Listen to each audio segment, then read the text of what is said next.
Spina bifida affects the developing brain because it essentially allows fluid to leak out of the spine.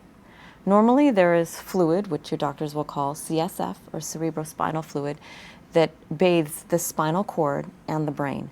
When this fluid leaks out through a spina bifida in the fetus, it essentially results in the base of the brain being pulled down lower than normal. And it is in this way that spina bifida can then affect how the brain develops.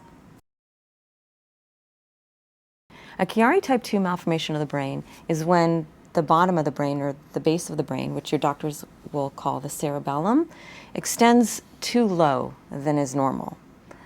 And this typically is seen when you have a defect somewhere in the spine, known as a spina bifida, usually in the back of the spine, that allows fluid to leak out.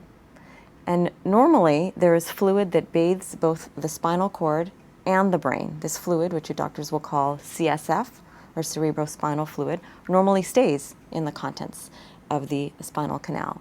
However, in cases where there is a spina bifida, or a bony defect, the fluid leaks out and essentially the brain is sagging or pulled down lower than it should normally be. And it is this appearance of the brain, specifically the bottom of the brain, the base of the brain, that we call a Chiari 2 malformation.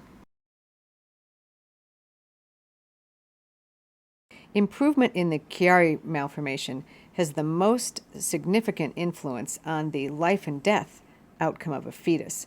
When a baby is born, if they have a severe Chiari malformation, they can have difficulty with breathing and swallowing and feeding. So improvement in the Chiari malformation does have a significant improvement in the quality of life and the survival for a baby with spina bifida.